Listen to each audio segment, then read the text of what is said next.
the government is irresponsible, but we are more irresponsible and much more wicked than those Yeah. in power. Listen, guys, you and I know that we live in a world where unbelievably crazy things happen every day. New vibes, new gists, new updates, name it, propaganda or reality. Everything in life is about actions and consequences. And if you like, actions and reactions. And that's why we are here today to bring you the fun, the drama, and the lessons out of everyday life. So I say, welcome to Spice and Vibes. The cinema. I'm watching the cinema. The cinema. Linda Jibina Guerra. The cinema. I'm watching the cinema. The cinema. Linda Jibina Guerra. The reason why I'm criticizing you is because the opportunity you have to steal, I've not really had such an opportunity. So the greedy part of us, the selfish part of us, the wicked part of us, we're talking about this issue of inflation. Yeah. Exchange rate went from, let's say, 800 to 1,000. That's how many percent? 800 to 1,000. That's like 20% or more. Around 20% or thereabout. But when that thing, we have its multiplier effect on the cost of goods and services, they don't increase they will increase by between 50 to 100%. That's it. That's it. In fact, 100% in most cases. You'll be shocked. Where else all over the world do you have such, when you are not in a wartime, do you have such galloping inflation? It speaks a lot about who we are. The government is irresponsible, fine. But we are more irresponsible and much more wicked than those in power. Yeah. I'm telling you. You're right. A few days ago, okay, like 2 weeks, when the dollar issue started, sachet water in Nigeria, in my area, was sold for 200 naira. I will now give you one very funny scenario. It was 250. So when the first increment came, one day I got to my wife was like, this thing is now 350 per bag. I said, no, now it's 300. I was like, no, it's 350. I said, okay, go to the boot of my car. I bought 4. And I bought those 4 at the rate of 300. My area is relatively all this new area. Yeah. Do you know that there were people that were selling, the same people selling 300 in the city center? Yeah. By the time they moved to those areas, they started selling 350. Wow. You understand? I understand. Within the same town. And funny enough, now just one sachet now is 100 naira now. They said it's going to be 100 naira. It's actually not up to 100 naira. That's the They said it's going to be. The news today says it's going to be 100 naira. The association. That's part of the speculation we are talking about. At least 100 naira in my own area that I still bought today is 3 sachet per 100. That is actually not good. You understand? At times, some of these things, somebody told me that thing, and I said, "Look, are we mad? You are saying it's just a packet that contains 20 sachet.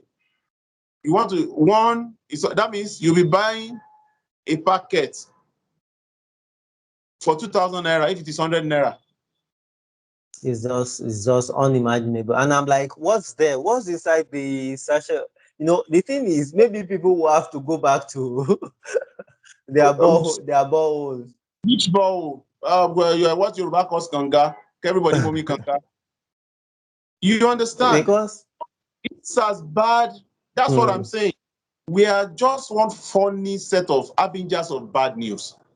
seriously, The reason why seriously. they are promoting 100 naira per sachet is so that some people can come in and exploit people.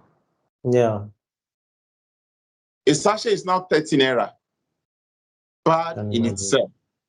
Very, very bad. And I can tell you, even if dollar falls to 400 naira tomorrow, They are not going to. That's what I was saying the other time.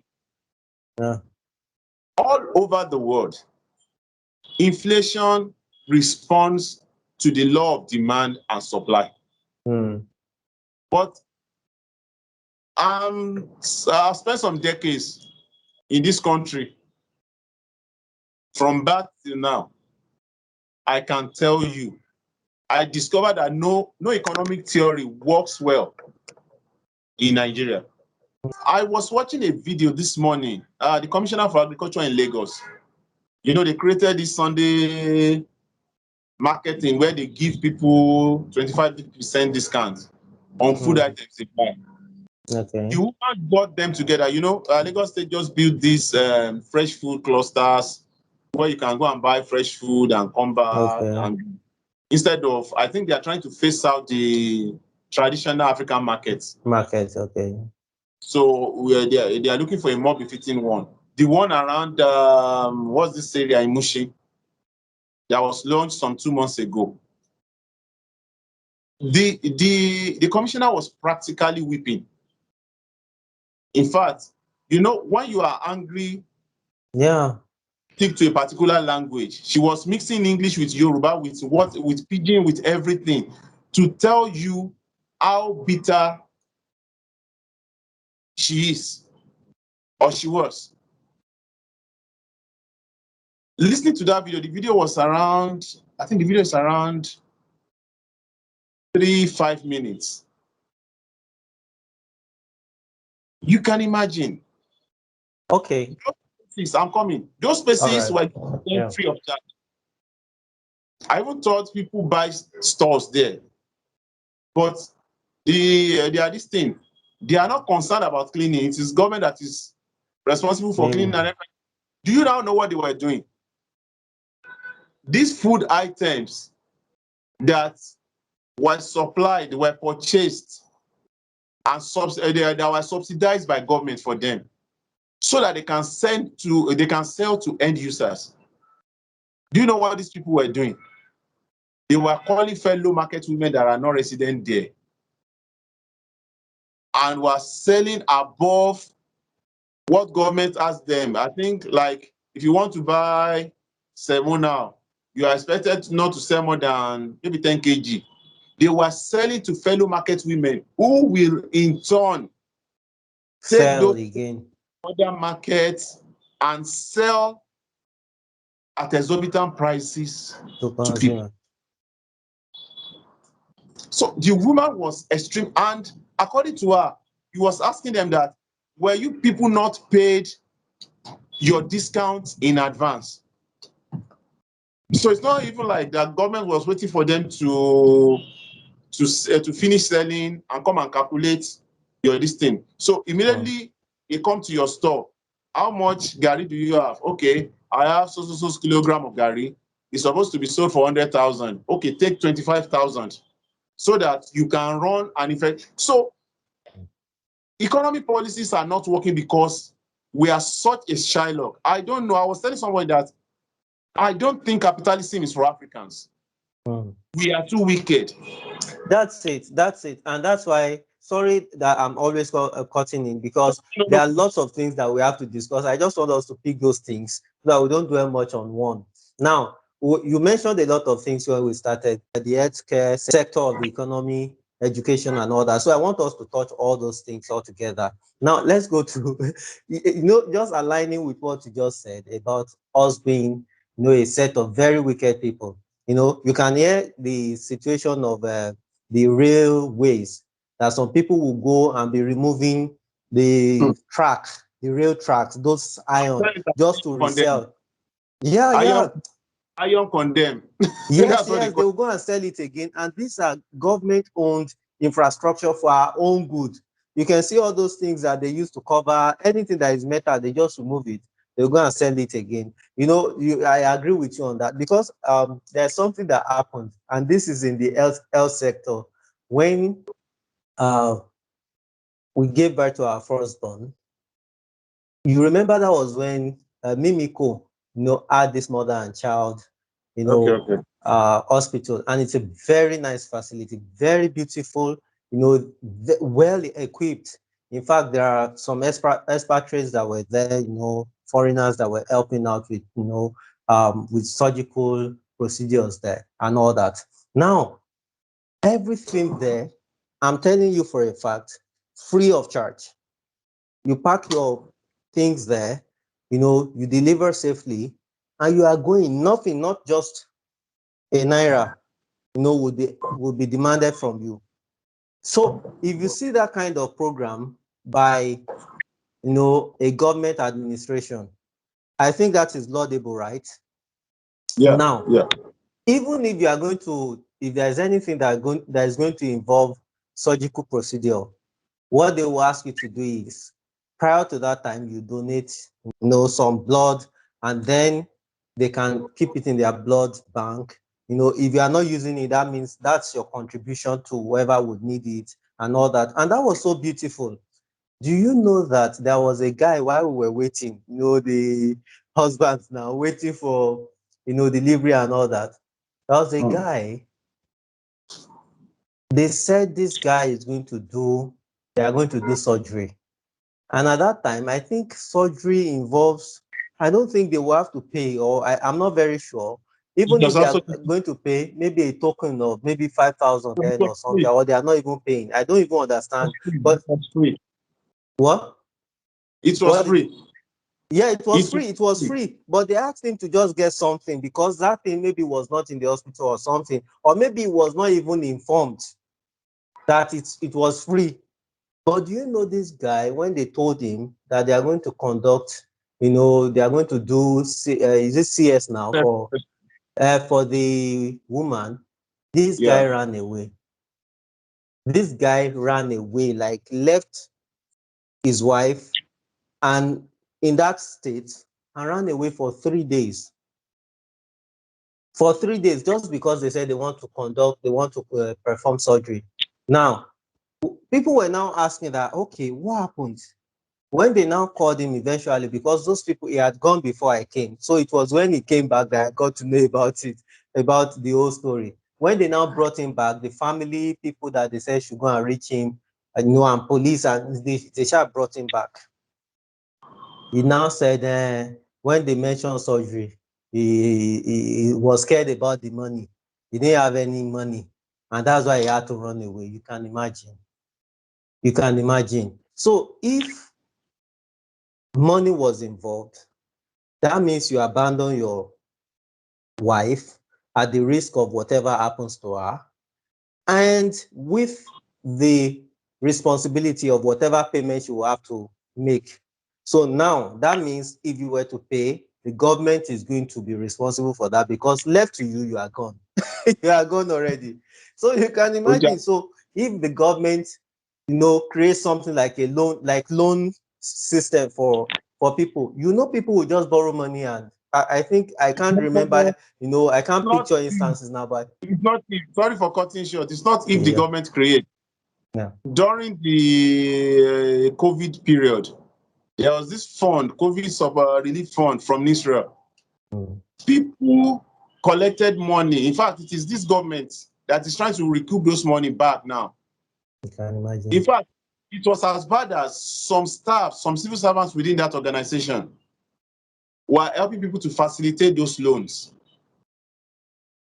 And they will say, okay, I will get 3 million for you, but you will return 2 million to me. You will You can take 1 imagine. million. Because they've already assumed that loan, nobody's going to pay back. That's it. They just keep saying, "Is our money? Is Unfortunately, our money?" you now know what happened. Unfortunately, when government started asking, some people are now asking that, okay, you have used most part of that money to settle. Now that How government do you is want to asking you to pay? pay back. Most times, we as Nigerians, when you get loans, you don't really want to pay back. That's it. And the problem here is, no, even let's go back to Jonathan era. When Jonathan wanted to remove fuel subsidy, that was when he started this Shopi project for farmers. Mm.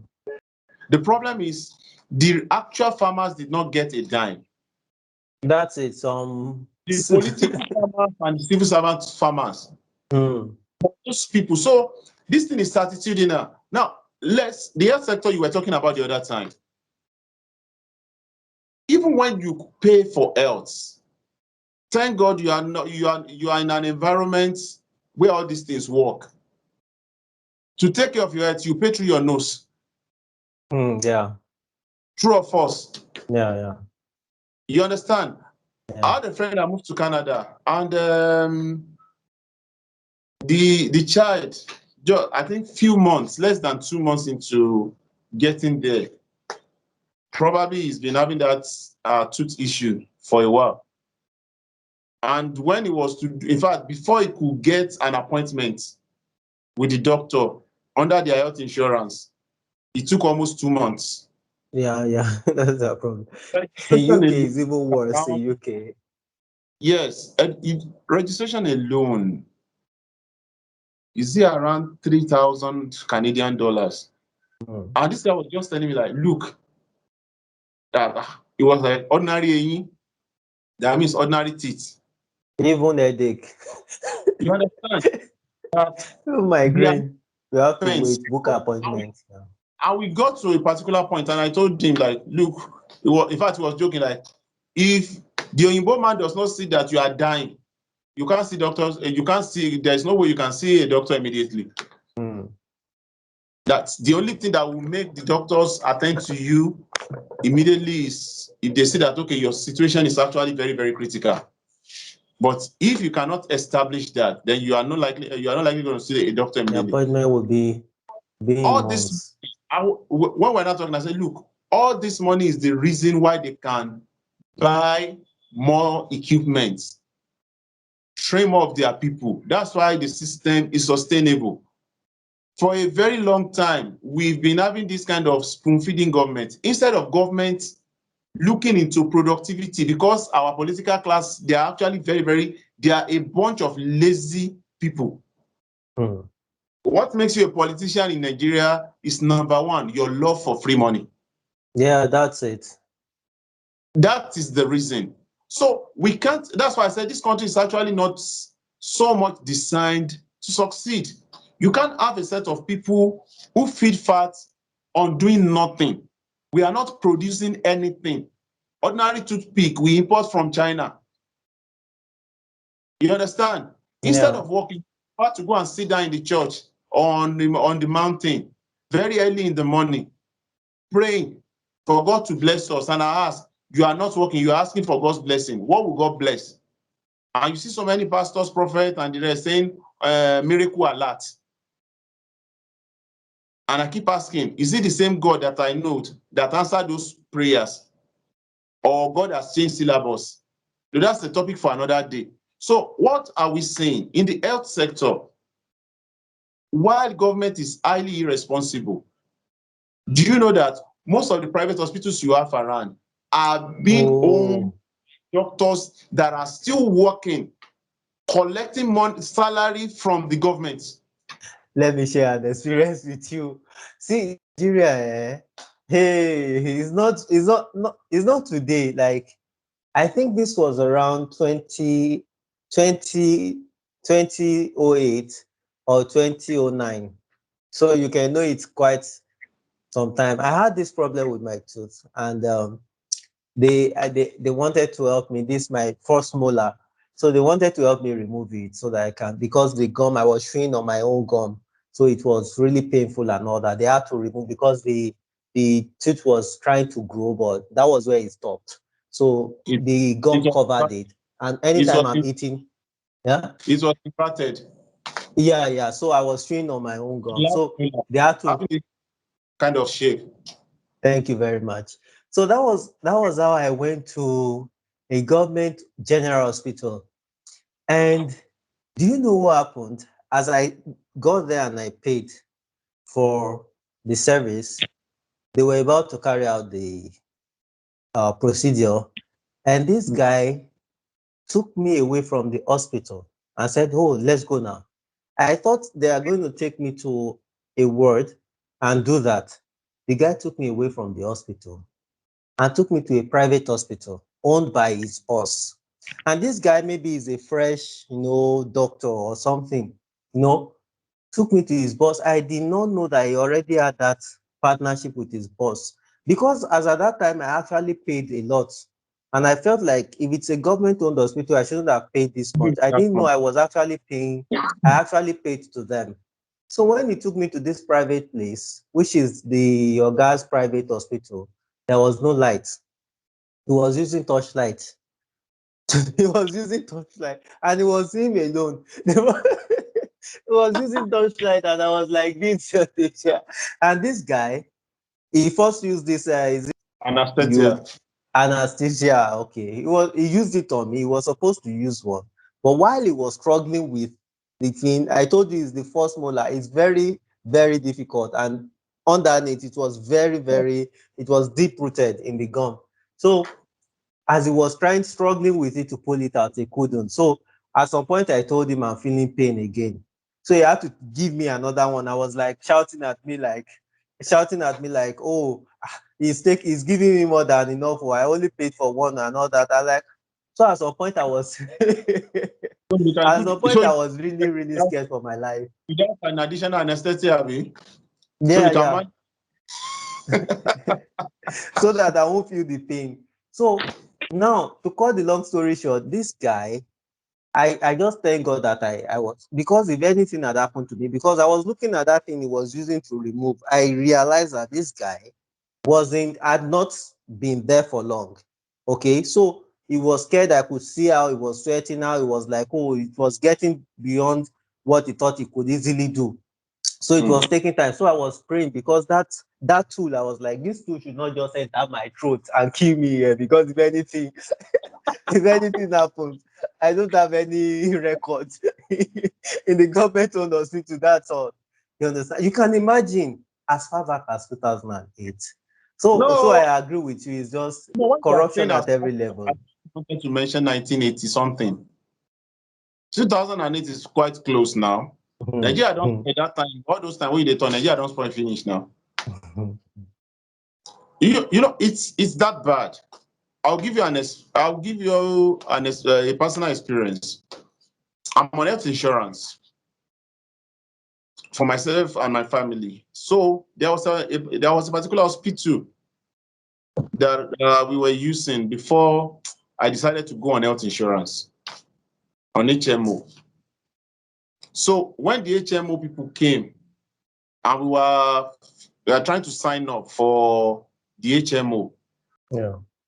I actually wanted to keep my previous hospital, my previous family hospital.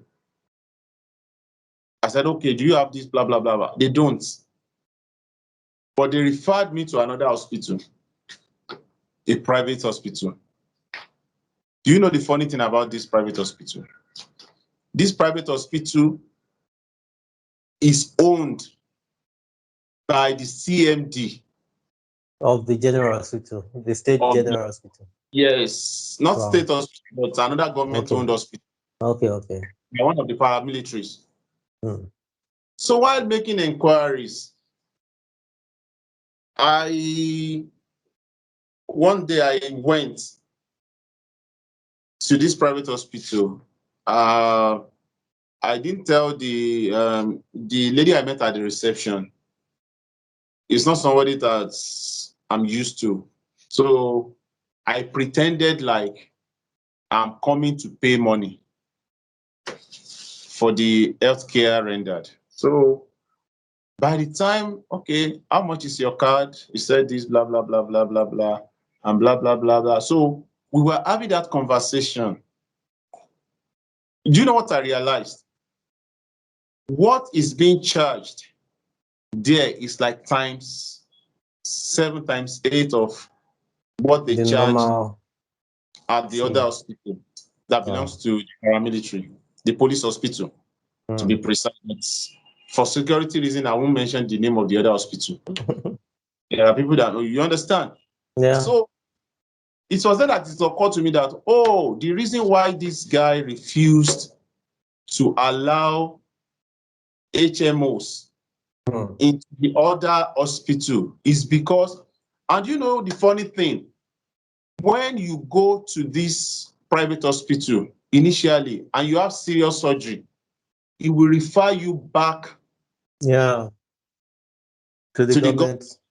Because as at that time, the government home was better equipped than the private owned.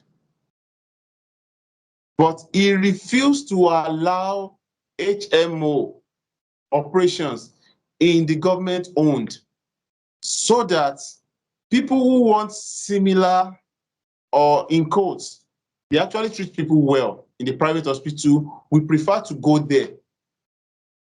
So that means it's already in contention with the government. So in fact, most of the time, the people that owns private hospital in Nigeria are still collecting salary. That's my problem.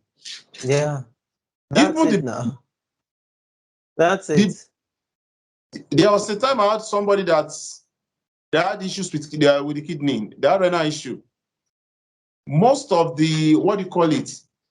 Most of the dialysis centers around are owned by consultants in the government-owned hospitals.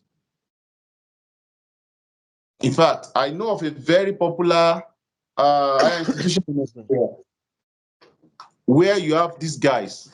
The truth of the matter is that the dialysis center for the government hospital refused to work. It is their, so they refer people to their own privately owned dialysis center. And when you ask them why the government-owned dialysis center is not working, there are so many stories. Government refused to do this. But the truth of the matter, we all know, is that these people, for their private or self, they are not even praying that it should work. It's not about prayer. They are the ones that make sure it is not working. I used to have a friend too in NNPC. In the Obasanjo era and the rest. You know, government will just bring out contracts, turn around maintenance for blah, blah, blah, blah, blah, blah, blah. So when the maintenance is turned around, you understand, the same device that was replaced, when the chips are down, these same people will go and remove that component that was changed. After a month or two. And before you know it, the refinery is down. And we come back and shout, hey, government has come. Oh. So Nigeria's problem is actually multifaceted.